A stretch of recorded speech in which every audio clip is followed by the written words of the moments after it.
Donc, bonjour tout le monde, je vais faire aujourd'hui un vidéo sur le mot Yahweh, qui est considéré comme le mot le plus important dans la Bible, toujours selon Mauro Buglino et Paul Wallis. Je vais commencer aussi par dire, comme dit Mauro Buglino, que le Vatican en 2008 a envoyé une lettre épiscopale à travers le monde. Puis la raison c'était quoi? C'est de ne plus utiliser le terme Yahweh, que ce n'était pas un terme chrétien. Ça c'est un petit peu drôle comme il dit Mauro Buglino, parce qu'il dit Yeshua. Donc le terme de Jésus en hébreu, ça veut précisément dire Yahweh dit. Donc la première partie, c'est vraiment une contraction du terme Yahweh. Puis on sait que la Bible des chrétiens, au début, c'était écrit en grec. Donc il y a peu de chances que les premiers chrétiens utilisaient Yahushua. Ils disaient sûrement le terme Jésus ou Yesu en grec. Donc, puis aussi, on sait que jusque de nos jours, les Juifs n'ont pas le droit d'utiliser le terme Yahweh. Donc, ça, c'est important. Puis, quand les chrétiens ils chantent Alléluia, ben, ils disent en fait Yahweh parce que le Yah, c'est une contraction de Yahweh. Donc, Alléluia, comme à les grandes gloires à Dieu ou à l'exhortation, là, quand ils chantent, c'est dans ce sens-là. Donc, ils disent le Yah. Donc, de Yahweh, la contraction.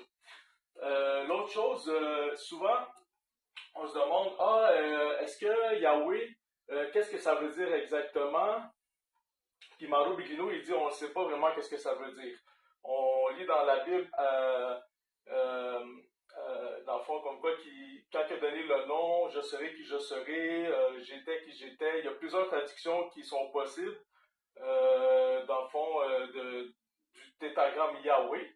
Puis selon Mauro Buglino puis Paul Wallis, ça serait possiblement un mot qui viendrait d'une autre langue qui n'était pas connue de Moïse, parce que Moïse, il connaissait peut-être un peu l'hébreu, mais il connaissait l'égyptien, puis sûrement d'autres langues de ce temps-là, mais qui n'était pas connu dans le fond, de Moïse. Donc c'est pour ça qu'il y a plusieurs questions, essayant de se dire qu'est-ce que je vais dire au peuple d'Israël, puis tout ça. Donc, il faut savoir aussi que Yahweh, vu qu'il ne pouvait pas être dit explicitement, il était remplacé par le terme Adonai. Dans la Bible, dans le fond, quand ils vont lire les Juifs, les Hébreux, ils vont lire Adonai au lieu de Yahweh, parce que Yahweh, ils n'ont pas le droit de le lire. Puis une petite parenthèse aussi, quand on voit comme Jésus, ça c'est vraiment latinisé, parce que c'est un yod au début. Donc le yod, c'est comme le Yah justement. Donc, quand on voit, mettons, Jéhovah, ça c'est latinisé aussi, parce que c'est vraiment le Yod qui est ici, dans le fond, comme le Yahweh. Puis c'est ça, dans le fond, ça va être traduit dans nos Bibles, mettons, en français, par Seigneur ou Éternel. Mais le problème avec ça, c'est comme dit Mauro Buglino, c'est qu'on ne sait pas qu'est-ce que ça veut dire Yahweh à la base. Donc, traduire par Seigneur ou Éternel, c'est faire une faute de traduction. Donc, le mieux, ça aurait été de laisser le terme comme qui est, puis de pas, dans le fond, donner une signification à quelque chose qu'on ne connaît pas, qu'est-ce que ça veut dire. L'autre chose aussi, c'était Yahweh, Elohim, comme j'avais fait une autre vidéo, là, dans le fond, sur Elohim, le pluriel. Est-ce que y a-t-il des verbes ou des mots qui sont utilisés autant pour Elohim que pour Yahweh, qui sont au pluriel? Donc, je vais commencer peut-être ici avec Genèse 1, 26. Donc, on voit ici en hébreu, c'est Naaset. Donc, je l'ai écrit ici en translittération, si on veut, c'est faisons. On a aussi, ça ici, comme je dis, c'est en hébreu, c'est Betsan Minou. Donc, je l'ai écrit ici, Betsan Minou. À notre image. Puis, ici c'est en hébreu. Donc, Kid Demutenu. Donc, vous l'avez ici. C'est selon notre ressemblance. Donc ça, c'est dans la période quand il parle de la création de l'humanité. Puis ça revient un peu comme dans l'autre texte que j'avais écrit, dans le fond, sur les Anunnaki, dans le fond, qui étaient plusieurs êtres qui venaient Anunnaki. Ça, comme je dis, le terme là, du ciel sur la terre, eux autres, ils venaient de supposément la planète Nibiru. Puis il avait fait les humains, pourquoi? Parce qu'il y avait une révolte parmi les travailleurs qui venaient ici pour chercher l'or. Parce que leur planète, avec les guerres et tout, qu'est-ce qu'il y avait eu, l'atmosphère était plus bon, puis il y avait besoin de l'or pour avoir une meilleure atmosphère. l'atmosphère, là, qui soit plus respirable et tout. Puis, dans le fond, il avait dit ça qu'il allait les faire à leur image aussi dans les textes Anunnaki, qu'on lit la même chose. Donc, on voit ici vraiment comme une pluralité. Donc, c'est sur faisons, donc c'est plusieurs personnes qui font quelque chose ensemble, à notre image. Donc, à notre image à qui? À nous. Puis aussi, selon notre ressemblance. Si vous remarquez, là, même si vous ne parlez pas hébreu, je vous lance cette clé ici, là, dans le fond, ça, là, c'est le nous. C'est la même chose, la même sonalité qu'en français. Quand on dit nous, dès que vous voyez le nous, c'est la même chose, c'est la deuxième personne du pluriel. Donc, quand vous voyez ici la traduction, là, le nous, là, je l'ai écrit NU comme ça, puis nous ici aussi. Donc, ça dit vraiment que c'est plusieurs personnes, dans le fond, qu'on fait référence, dans le fond. Ça, c'était dans Genèse 1, 26, comme je dis, ça c'est pour le niveau de la création. Si j'y vais aussi avec Genèse 11, 17, là on est toujours du côté de l'Elohim, je vais vous aller pour Yahweh par la suite après.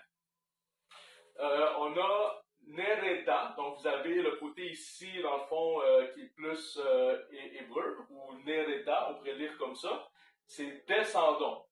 Vous voyez, ça ressemble, dans le fond, à l'autre aussi, qui est juste un peu plus bas. C'est Navela. Navela, c'est confondons. Ça, dans le fond, Genèse 11.7, si vous voulez, c'est au niveau de la tour de Babel. Fait que, qu'est-ce qu'ils ont décidé, dans le fond, de descendre. Donc, on demande premièrement de où est-ce qu'ils descendent. Donc, puis, confondons. Mais vous voyez que c'est les deux pluriels. C'est, encore une fois, la deuxième personne du pluriel. Donc, c'est du monde ensemble qui se disent qu'ils vont aller faire ça. Puis, dans les textes Anunnaki aussi, on a la même histoire.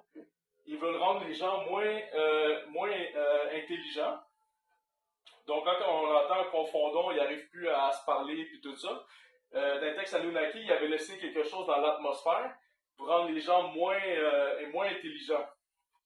Puis aussi, par la suite, ils avaient réduit notre espérance de vie. Tu sais, comme dans la Bible aussi, Abraham, il vit 900 ans, 800 ans.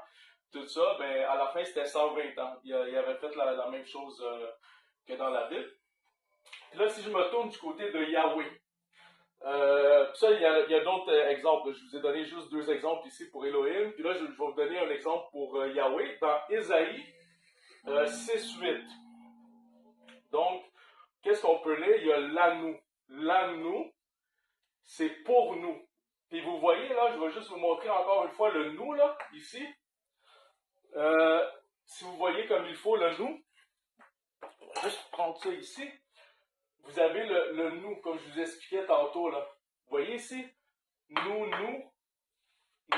Le la, nous. Le nous, il est ici aussi en hébreu. Donc, c'est vraiment pour nous. C'est vraiment, là, deuxième personne du pluriel, encore une fois.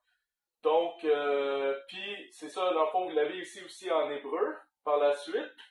Donc, mi, yelech, hanou. Dans le fond, vous avez le mi, le ré, le nous. Fait que vous avez encore une fois ici le nous. Donc, encore une fois, là, on sait qu'on parle de la deuxième personne du pluriel. Donc, c'est vraiment pas une seule personne. Puis, au complet, mettons la traduction, qui ira pour nous. Vous voyez vraiment le nous là, qui est ici. Puis ça, c'était quoi Isaïe? Ben, c'était la vocation du prophète. Parce qu'il se demandait, les Elohim, dans le fond, mais Yahweh, qui va envoyer pour nous. Donc, il disait pas pour moi, mais vraiment pour nous. Puis c'est littéralement écrit nous, là. C'est vraiment ça.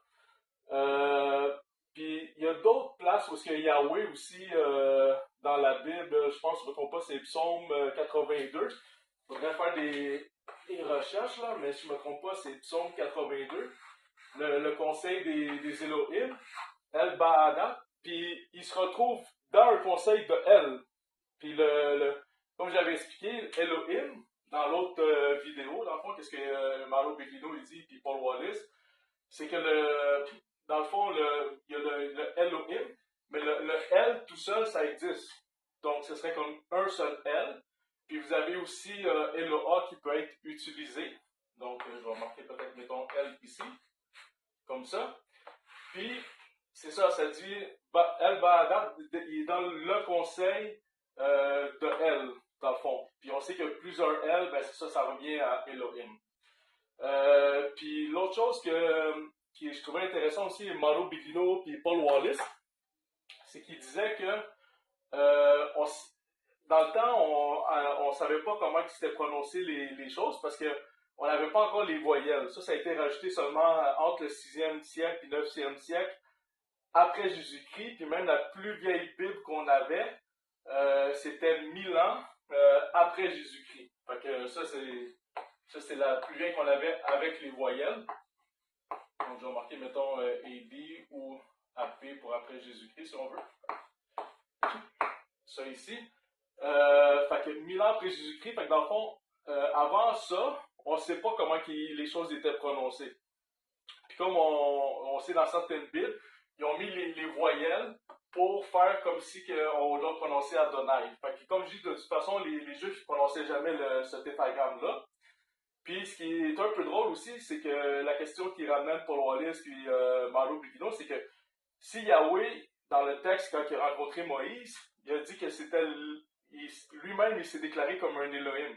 Mais comme je dis depuis le début, Mauro Biglino, il dit que Elohim, ça ne veut pas dire Dieu, ça n'a jamais voulu dire Dieu, ça ne voudra jamais dire Dieu, ça parlait d'être puissant, mais pas tout puissant, puis des êtres au pluriel.